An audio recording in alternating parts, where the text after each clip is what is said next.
Good afternoon, everyone. Before we start, I will introduce my members. My name is Arnie Liza. I'm Luis. Today, we're going to talk about prime numbers, and we've created a small project to help understand how we can determine if a number is prime using C++ programming.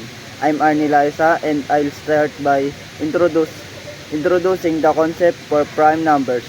A prime number is a number greater than 1 that has no positive divisors other than 1 and itself.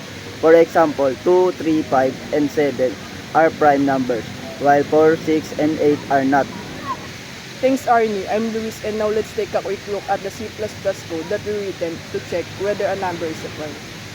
The code starts by including the standards library, and we create a function called isPrime, or int n. This function checks if a given number n is prime. First, we eliminate number less than or equal to 1.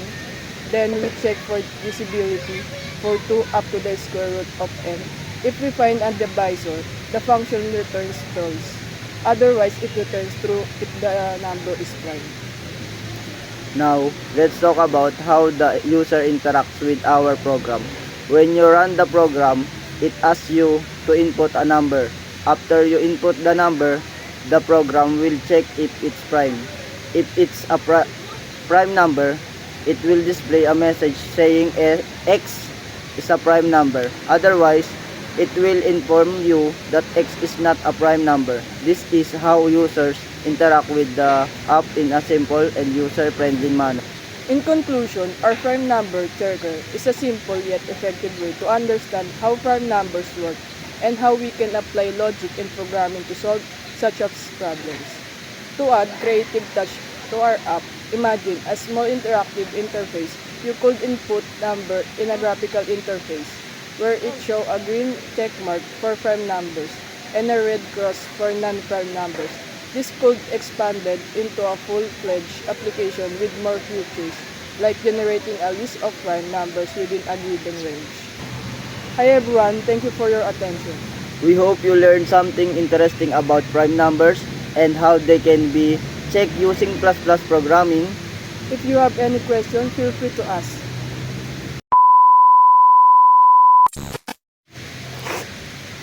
Okay lang yan, ikakat ka na lang. Pakikipak muna. Equal that 1. Then we check to Putang ina lang. at the C++ code that we written to check whether the number is prime. The code starts by including the standards library, and we create function called isPrime. Now, let's talk about how the user interacts with our program. When you run the program, it asks you to input a number. After you input the number, the program will check it if it's prime. If it's a prime number, it will putang ina ng